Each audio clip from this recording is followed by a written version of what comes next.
Welcome back to Parlour Games, the movie, and it's time for a magic trick. Okay, guys, I've been studying a lot about psychics and sort of how they make predictions about the world. And I've been having some strange dreams because I haven't been sleeping very well. And last night I had a dream about a playing card. So I've taken a card out of a red deck just because I had this peculiar dream about it. I'm not sure quite what it means yet, but we'll see. So this is a deck of blue cards. Okay. Just your normal kind of deck. What was in the dream? Well, we'll come back to that. It was just quite peculiar, really. Yuri Geller was in it, sort of running around and sort of throwing things at me, and I didn't quite know what. Okay. Well, it was quite strange, really. But Guy, I want you to pick a card, and what we'll do is I'll run my thumb down the side, and anyway you want to shout out stop. Okay. Stop. Happy? Great. So this is going to be your card, and we'll just show it to the camera. It's the Seven of Hearts.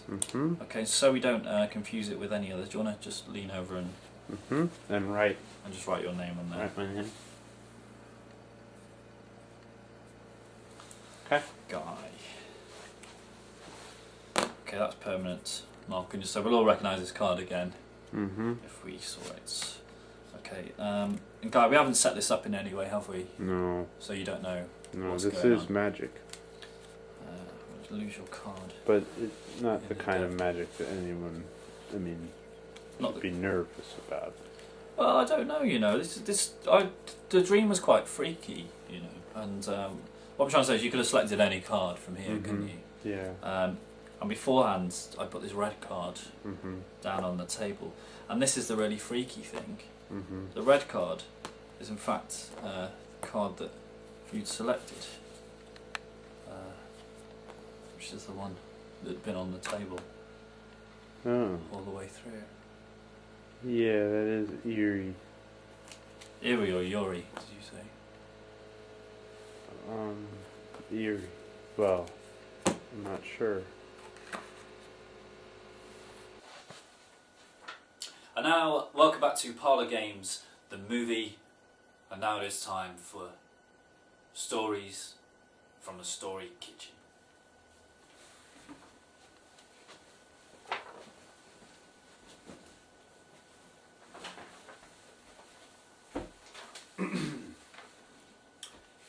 In the same sore night of sleeping on a quarter-way inflated air mattress, he had a dream of two dying lesbians leaving him money.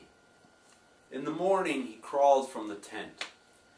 There were indeed lesbians on the campground in a bright green camper van, and one of them had smiled a lovely smile his way when he'd driven into the campground the previous night. She'd been washing plastic dishes at the dishwashing station. But what troubled him about the dream he'd had is that in the midst of the dream, his dream self had been hunched over crying so hard that his lungs hurt when the two dream lesbians had broken the news of their dream death and his dream inheritance. But in the midst of his hard dream crying, he'd thought, "Oh, good. I need an inheritance because I need some cash flow. Cash flow, cash flow, cash flow, cash flow, cash flow." And the phrase had kept tumbling because it was a dream. And so he crawled out of the tent that morning, feeling horribly selfish, the words cash flow still on his lips. See? And these things, it's called the Sensatron. How come you wouldn't just put like an extra 4 or an extra 2 on there if you only wanted people to... Or in another game, Dungeons and Dragons, they actually have 4-sided dice. Yeah, well, you would have, but I don't know what dice development was like back in the mid-1980s, and whether that had been thought about. No, the Dungeons and Dragons was in the 70s. Oh, right, okay. So they would have known that to make a four-sided dice. But maybe, Anyway. I don't know. Well, maybe we should write to Yuri Geller and ask him about Well, maybe he wanted to have, he knew what a four-sided dice was, but he wanted to have something a bit different, which that definitely is. it. Definitely. Okay, anyway, so... Okay, these are the sensatrons. Sensatron, which is a small arrow suspended in a clear plastic in a little pyramidal shaped plastic. thing. You got that? You see that, folks? Okay, the object of the game is to move around the board, answering questions about mid-1980s Europe, and trying to detect, with the aid of your sensatron, where precious minerals and gems are buried underneath Europe. That's what the hidden things were for. And you'll see if you move the sensatron around the board, the little arrow moves around until you land on a square. There's things buried underneath and it points downwards and you know that you've found something there. Okay. Okay? So Guy, pick a colour. Blue. Blue. Now, maybe you start in that blue corner. Maybe So we this should- is my guy. I can have red. You can have red. I'm the my. Uh, Okay, I started. Maybe, do we need the instructions? Object of the I would game. have thought you would have. I'm just making sure that we don't get it wrong. Okay. So we've got two books of questions. One is level 1, and this one is level 2. And I've got a feeling we should really be level 2 Start with level 2. with Yeah, level two. let's go for it, because because we are adults. we only have a limited segment for this. Okay. All right. And I guess. So we might as well go. What I'm saying is, we might as well. Okay. Basically, all you do, roll the dice, you move around that number of squares, and when you land on a square, you can answer a question. If you get it right, you roll again, and you move again. And you can only do that 3 times before it's the other person's go. If you get it wrong, then it's my go. So I move what direction? Do I You can move anywhere you just Do I around get the to go? squares. Yeah, you can't go You diagonally. go first if Okay, you I'll want. show you. Yeah. Of course, Okay. because I don't know what's going on. Okay, that's 10.